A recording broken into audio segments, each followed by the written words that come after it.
How do you talk to a narcissist? I know what you want to say. You don't. You don't, Jefferson. That's not reality. It sounds nice. It sounds really nice, but it's not reality. Why? Because more than likely, you're related to one. You're married to one. You work with one. Or you work for one. There are people who exhibit narcissistic behaviors everywhere. And there are those that we might deem a narcissist. How do you handle it? All that and more coming up.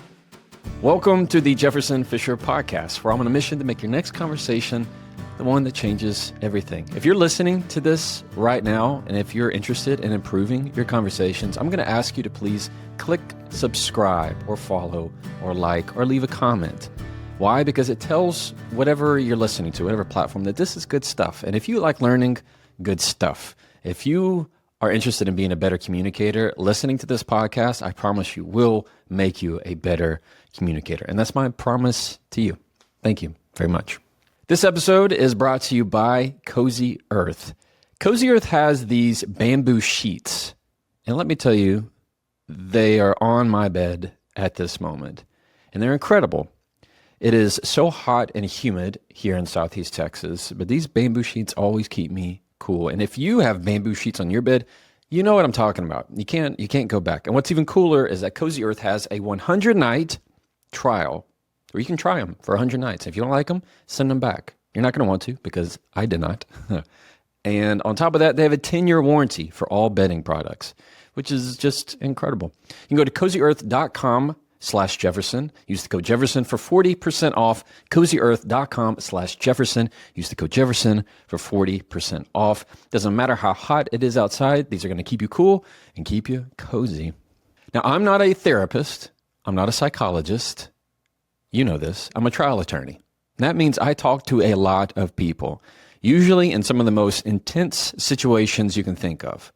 Cross-examination is one of those. I can't think of anything that is more adversarial in a controlled way, where people do not want to answer me. They don't want to respond, but they're required to under oath, because they've done something where somebody is now calling them to the mat. They are now being held accountable for whatever they've done or they've said. So they don't typically want to talk to me. It's my job to ask questions in a way that is going to get facts, apply law to it, and advocate for my client. One of those personalities that I see often are narcissists. And I say that as a general term of people who exhibit a pattern of narcissistic behavior. You know what I'm talking about. You know what I'm talking about. These are people that, if I were to say narcissist to you right now, you could close your eyes and think of one person. You go, this is a narcissist. Somebody who always puts it to make it about themselves, always plays the victim, never takes accountability, has this inability to have empathy or sympathy or accountability for really anything. We're going to talk about that right now. You ready? Number one, there's a mindset that I want you to have when you're dealing with people who exhibit these narcissistic behaviors. And it is a game. That's the mindset, that you are playing a game. And it's a game that I call praise or provoke. Meaning, if I'm not showering these people with praise, oh, how great they are, how wonderful they are, how credible they are, if I'm not reading everything else on their resume and just blasting and gassing these people up, well, they will turn to provoke an argument with me to try and create conflict where there is none. Why? To get that same level of satisfaction. They want to create a problem. They want to get me emotionally stimulated to where I am getting aggravated and upset. You know this. You can relate to this. If you're not showering that person you're thinking of with praise, they will turn to provoke and start a problem with you, because they delight in your frustration just as much as they delight in your praise, because it's all about control. It's all about control. Let me tell you about this game. This is a game you cannot win. To be clear, it is not because of you. It's not that you're not a winner. You haven't failed. You're not a loser. It is a game that is set up to fail. Have you ever played one of those carnival games? You gone to like a local carnival, a real bad one. Like, good and well, they don't take care of anything. They're just a few rusted bolts away from it all destroying itself. You ever gone to one of those carnival games and you're like, I can do this. I can toss the ring on the bottle. I can pop the balloon. I can shoot that basketball. Not a problem. And you try it and it doesn't work. And you're like, let me try again. And before you know it, you're $20 in on a game. And it's like, this is not beatable, because it's not. It's rigged. The game is rigged. It was never fair. It will never be fair. That's exactly the situation you're in. It's not fair. No, it's not. And guess what? It will never be fair. You can only choose not to play it. You can only choose not to play it. So, number one is this mindset. When you are talking to these personalities that exhibit strong narcissistic behaviors, or a pattern of it, understand you are playing their game. And you can say, well, I'm just not going to play. That's true. You cannot play. And that would be my advice. Ideally, you never deal with these people. Ideally, you don't talk to them. But that, again, like I started at the outset of this episode, it's not reality oftentimes. Now you could say, I'm out of here. I'm not talking to you, and you're gone. It's just not practical. It sounds good when somebody writes it in a comment. It's not practical. This is something where I want you to actually be equipped for real life. And if I'm not doing that, then I'm not doing my job, and then I'm not even following my passion. And what's the point of that? You're in a game called Praise or Provoke. Get that in your mind when you talk to these people. Doesn't matter what you do. If you're not feeding them with control, if you're not feeding the monster with your emotions, whether it's happy emotions or sad emotions, they will turn into the worst types of personalities you'll ever experience, where you go, I cannot do it. And I know you want to fix it. That's what you're good. I know if you're listening to this episode, you're a good person, because you're trying to figure out, how do I do it? How do I navigate these situations? You want to fix it. That's the rigged game. That's the rigged game, baby. It looks beatable. It looks beatable. If you could just explain to them how what they said hurts you, if you could just put it just the right way, and all of a sudden the light bulb's going to click, and their eyes are going to open. They go, oh my gosh, I've said so many things that are so hurtful, and you're right. I should take accountability for this, and I should be better about this. That will never happen. Don't do it. Have the mindset of just, one, acknowledging you're in the game. Two, what are practical ways, Jefferson, of how we're going to handle these kind of conversations? I'm going to tell you. You want to use very neutral, flat statements. Why? Because they can't do anything with it. We're tempted in our default to say things that are going to incite, things that are going to prove to them why they're wrong and why we're right. That doesn't work with narcissists. They don't do empathy. They don't do acknowledgement. They don't do accountability. So instead, we're going to use flat, neutral statements. These are statements like, noted. That's good to know. Thank you. Oh, interesting. I don't know. You hear, just flat as can be. You can't do anything with those. You can't make something up in them. You can't take it and run with it.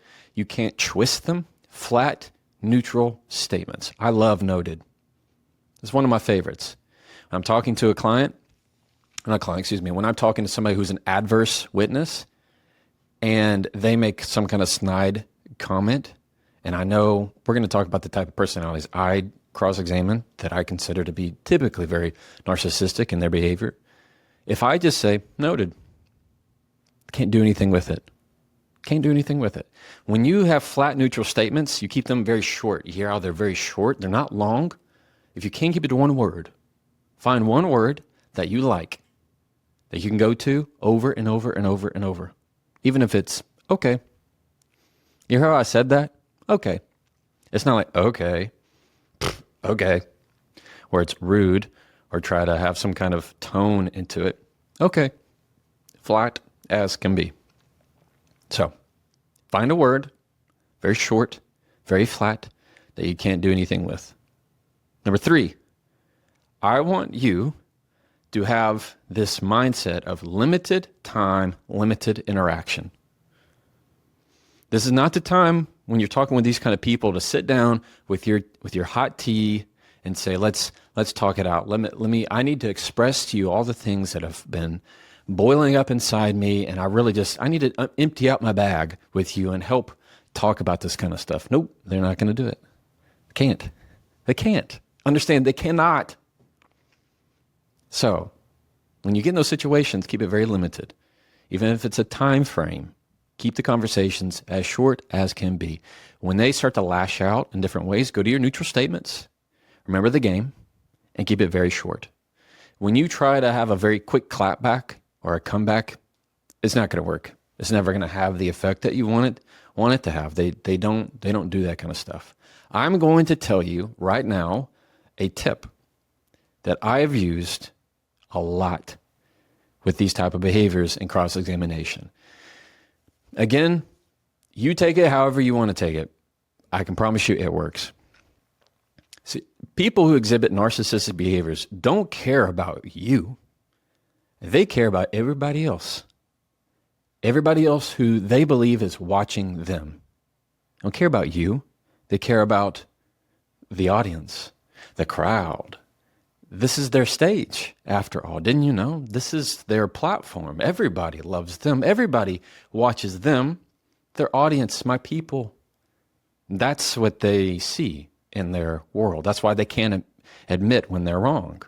It would hurt the ratings. It would hurt the views, right? So, how do you use that to your advantage? Let me tell you a story. I was taking a deposition of an expert. That's the type of people I usually cross-examine. They show narcissistic tendencies. Experts. And it's not because they are an expert. That's not the bad pattern. Not at all. There's some wonderful people that are experts of their field. I'm talking the type that drink their own Kool-Aid so much that, they get drunk off of it. The people who just get intoxicated by the sound of their own voice. Now, it's often a very highly specialized topic. Maybe it's a biomechanical engineer. Maybe it's a very highly qualified accident reconstructionist or some specific niche down toxicologist. Something that's very, very, very high end. We need these type of opinions in cases. Real quick, in certain, for sure in Texas and for sure in the U.S., I can't just go on the stand, or you can't just go on the stand and say, oh yes, I'm going to give an opinion about a toxicology report or something of, I just tasted this water and it has X amount of sodium in it. You can't just say that if you don't have the credentials to back it up. Anybody who's an attorney, you know Rule 702, you have to show that you have qualified knowledge, skills, training to be able to make these kind of opinions. Well, these experts know that, and typically if they've been in the field a very long time, they have a very high opinion of themselves. And the good news is that's very good on paper to have a qualified opinion, but it's very bad for a jury. Why? Because they come across as a jerk. They can come across as very snooty, very uppity, very full of themselves, because a lot of times they are. The real experts that are awesome, and a good expert can make your case. A bad expert can totally break your case. The ones that are extremely knowledgeable and are able to create the link between what's happened in the evidence and the law and show you why and kind of teach you through it. And also they're just a likable person. That's the kind of expert you want. Well, I was deposing, this wasn't a deposition, it was in a case, a guy, and he was extremely, I'd already known in the deposition, he was very, very full of himself. So I was asking him questions about my client's injury, talking about the case, and he made this opinion that was, I couldn't even understand how he was making the opinion, but it was about my client's injury. that saying that she couldn't have been injured in the car, but yet somebody else who hit them, they had been injured, and he was okay with that. Anyway, we started talking, and I asked him a question, something pretty basic, and he said something to the tune of, well, I mean, I would explain it to you, but I don't know if that would really do any good. And the whole jury was like, several of them kind of like gasped. They were like, oh, like their case was done after that. He had hurt the opinion of the other side pretty bad. So badly that the other attorney in closing argument had to kind of apologize for it and say, well, you can't, whatever you think of him as a person, you understand his opinion here today. Anyway, you got to be careful of those kind of people. And the other attorney couldn't really do much about it, but it was a not nice guy who we all knew, and the jury knew, and the judge knew, everybody in the courtroom knew. He was a narcissistic type of behavior. Now, what did I do in that case? I referred to the jury. He made an opinion, and I said, if you think the jury's going to like this opinion, is what I said.